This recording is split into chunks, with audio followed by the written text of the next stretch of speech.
দেখেন কিভাবে পানি আসতেছে এখনো কিভাবে রেল ভেঙে পানি আসতেছে। এটা হলো আপনার সারার পাড়ের সামনে, অর্থাৎ খালুয়ার পুল দেবেন্দ্র কবিরাজের বাড়ির সামনে এটা হয়েছে আমাদের নীলফামারীতে। অনেক মানুষের একটা আলু বাড়ি, তামাক বাড়ি যত আছে, একটা এই এত বড় একটা গভীর কত হাহাকার দোলা, সেই দোলার মধ্যে সব ধ্বংস হয়ে গেল। মানুষের সব ধ্বংস হয়ে গেল। এটা আমি নীলফামারী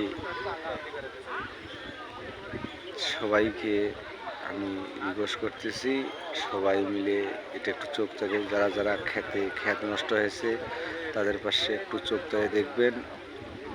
এই ক্ষতিপূরণগুলো মানুষের দিতে হবে। আপনারা সবাই মিলে, সব দেশ আছে ভাই, যারা দেশ থেকে আমার ভিডিওটা দেখতেছেন,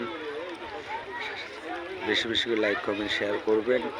অনেক গরিব মানুষের ক্ষেত নষ্ট হয়ে গেছে।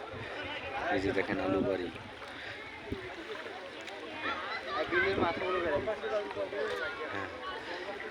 এই যে সারার পাড়ের বিলের মাছ সব বাইরে হয়ে গেছে, কোনো মাছ আর নাই। সারার পাড়ের বিলে কোটি কোটি টাকার মাছ থাকে, সব মাছ এলোমেলো হয়ে গেল ভাই।